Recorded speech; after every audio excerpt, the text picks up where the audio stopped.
ગાંધીનગર જિલ્લાના દહેગામ તાલુકાના દેવકરણના મુવાડાના પેટાપરા એવા હીરાપુર ગામે સરદારજી રતુજી રાઠોડની જમીનનું જૂનો સર્વે નંબર 420 અને તેનો નવો સર્વે નંબર 524 ને જમીન 5/11/1973માં વેચાણમાં આવી હતી.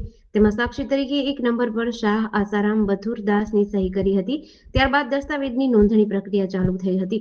તેવા સમયે જાણી જોઈને આશારામ મથુરદાસ જમીન માલિક બની ગયો તેવી નોંધ પડાવી. ત્યારબાદ ઉપરા ઉપર નોંધો દાખલ કરવામાં આવી. ત્યારે અમને જાણ થયેલી કે પ્રતિવાદીએ જમીન વેચી મારવા તૈયાર થયેલ. ત્યારબાદ અમે સિવિલ કોર્ટમાં દાવા નંબર 67/21 ચાલે છે તે હાલમાં પેન્ડિંગ છે. અપીલમાં કલેક્ટરમાં કેસ દાખલ કરે છે. એનો કેસ નંબર 276/2024 છે. તે હાલમાં ઠરાવ ઉપર છે. તેમ છતાં પ્રતિવાદીઓએ જાણી જોઈને તારીખ 22/7/2026ના રોજ વેચાણ દસ્તાવેજ કરેલ અને તેમાં સર્વે નંબર 524ના ઉતારા બતાવ્યા છે.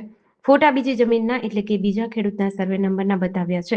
એવું અમારી જમીનનું કૌભાંડ કર્યું છે તેવી લેખિત રજૂઆત હીરાપુર ગામના રહીશ દીપાજી અંદાજી રાઠોડે લેખિત અને મૌખિક રજૂઆત આપી છે.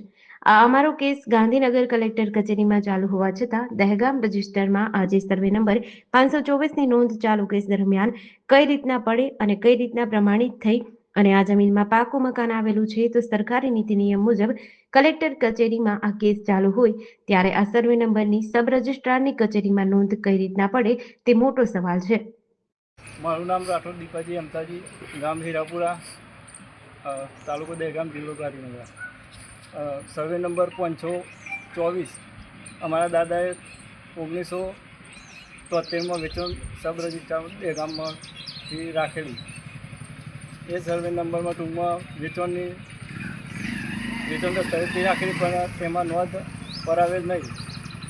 અને જેમાં સાક્ષી તરીકે આશારામ મથુરદાસે ગણોત્યા તરીકે તે સાક્ષીમાં ટૂંકમાં પહેલાં સહી કરી વેચાણ દસ્તાવેજમાં, પછી તેમને ગણોત્યા તરીકે નોંધ પડાવી દીધી. ત્યાંથી પછી તેમના વારસદારોનું નામ ટૂંકમાં એ લોકોએ વારસાઈ કરીને ટૂંકમાં અત્યાર સુધી ટૂંકમાં નામ ચલાવી રાખે.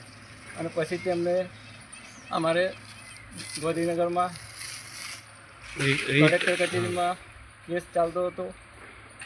કેસ નંબર 277/2024થી ટૂંકમાં કલેક્ટરમાં કેસ પેન્ડિંગ હતો, ફાઇલ ઓર્ડરમાં હતી. તેમ છતાં તે લોકોને જાણમાં હોવા છતાં તેમને રજિસ્ટર દસ્તાવેજથી બીજાને જમીન વેચી મારી 54 ગુઠા જેવી. અને અમારે કોર્ટમાં, સિવિલ કોર્ટમાં પણ દાવો પેન્ડિંગ છે. કેસ 67/21થી દાખલ કરેલો છે. તેમાં પ્રતિવાદીઓને જાણમાં છે તેમને હજુ સુધી જમીન માલિકીનો પુરાવો કોઈ રજૂ કરેલ નથી. તેમ છતાં તેવી જમીનનું વેચાણ આ લોકોએ કરી નાખે છે. રાઠોડ લાગશે અમર ગામ કયું? હીરાપુરા. આ જમીન આ વર્ષોથી આવવા આવી છે એમના દાદોની. આ લોકોને ખોટી રીતે વેચવાનું કરી. બરાબર. આવા 4-5 ભાઈઓ, 5 ભાઈ, 6 વીઘા. મારું એટલું જ છે કે આ લોકોને ખોટી રીતે ગઈ દાદા વખતનો દસ્તાવેજ બનાવેલો, બરાબર. એ વખત જમીન હમણાં આપેલી જ છે. અને આ રીતે ખોટી રીતે ગણોત્યા તરીકે દાખલ થયા લોકો અને ખોટો દસ્તાવેજ બનાવ્યો. આ તો જિંદગીના આવાજ બાબો એવું છે? હા, બરાબર. બીજું તો શું કહીએ, એમની જ જમીન હોય ને. એમની જ જમીન છે? હા, બરાબર. તો હવે શું કરવું જોઈએ મારું કેવું?